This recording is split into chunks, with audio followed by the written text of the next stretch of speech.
Exercise 1.1 question 1 का part 1 करेंगे। देखिए, जैसे मैंने आपको पहले बताया था कि जैसे अब 1/5 को डिवाइड किया तो क्या आंसर आया 0.2। 0.2 जो आंसर है वो आगे कंटिन्यू नहीं हो रहा, स्टॉप हो गया आंसर, तो ये रेशनल नंबर है। अब जैसे √2 को और 8 को डिवाइड करेंगे, क्वेश्चन नंबर 2 है, इसका आंसर देखें आगे कंटिन्यू चलते चला आ रहा है, यानी कि कोई स्टॉप नहीं आ रहा है इसका, तो ये इरेशनल नंबर है। इसी तरह क्वेश्चन 3 भी इरेशनल है, क्वेश्चन 4 भी इरेशनल नंबर है, क्योंकि इसमें आगे आंसर कंटिन्यू नहीं है, रुक गया आंसर। यहाँ पे देखिए 1/√3 को डिवाइड करेंगे आप तो आपका आंसर आएगा 0.25। ये भी आंसर आगे कंटिन्यू नहीं है, मतलब इसका आगे 0.25 के आगे आंसर नहीं आ रहा, तो ये रेशनल नंबर है। इसी तरह अगर √8 के आंसर को देखें आप, तो यहाँ पर भी आपके पास आंसर आगे कंटिन्यू हो रहा है, मतलब आंसर रुका नहीं है, 2.28 के बाद आगे आंसर कंटिन्यू हो रहा है, तो ये रेशनल नंबर है। क्वेश्चन नंबर 7 जो है उसको देखें तो जीरो जो है, मैंने बताया था जीरो, आप जितने भी टाइप के इंटीजर्स होते हैं वो क्या कहलाते हैं, रेशनल नंबर कहलाते हैं, तो जीरो भी एक इंटीजर है, तो जीरो रेशनल नंबर है। इसी तरह आप क्वेश्चन नंबर 7-8 को देखें तो यहाँ पे पाई की अगर हम वैल्यू निकालते हैं कैलकुलेटर में तो 3.142 एंड आगे सो ऑन कंटिन्यू चली जाती है वो, तो ये कहलाएगा आपका रेशनल नंबर।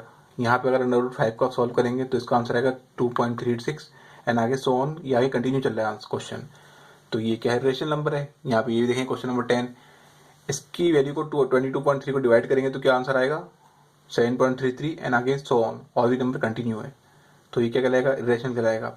इसी तरह अगर 1/π को डिवाइड करेंगे आप तो भी इसको जो आंसर आएगा वो आगे कंटिन्यू चलता जाएगा, इन्फिनिटी की तरफ जाएगा मतलब, तो वो क्या कहलाएगा, इरेशनल नंबर। इस तरह क्वेश्चन नंबर 12 जो है उसका आंसर भी इरेशनल नंबर है। क्वेश्चन 2 के पार्ट 1 को देखते हैं। देखिए ये भी एक तरह से सिमिलर क्वेश्चन है उसकी तरह, रेशनल इरेशनल की तरह, बस इसमें नाम थोड़े चेंज हो गए। अगर हम 5.8 को डिवाइड करते हैं तो क्या आंसर आएगा 0.625। ठीक है, तो मैंने बताया था पहले आपको इस लेक्चर के शुरू में जब मैंने एक्सरसाइज स्टार्ट की थी कि टर्मिनेटिंग नॉन टर्मिनेटिंग कॉन्सेप्ट क्या होता है। तो यहाँ पे देखिए आंसर क्या है, कंटिन्यू नहीं है, तो ये कहलाएगा टर्मिनेटिंग, कहलाएगा टर्मिनेटिंग नंबर कहलाएगा।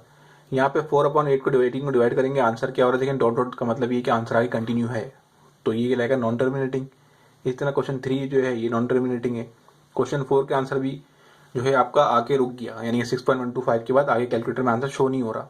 ओके, तो ये कहलाएगा टर्मिनेटिंग।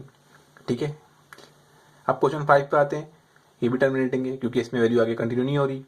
क्वेश्चन 6 पे आते हैं, 50/76 को डिवाइड करेंगे तो आंसर है कि इसमें कंटिन्यू हो रहा है, मतलब अगर इसको आप डिवाइड करेंगे तो इस क्वेश्चन का रिमाइंडर आएगा ही नहीं, जीरो नहीं आएगा, तो ये कंटिन्यू चलते चले जाएगा आपके पास। तो इस तरह की जितनी भी वैल्यूज हैं उनको क्या बोलेंगे, नॉन टर्मिनेटिंग बोलेंगे।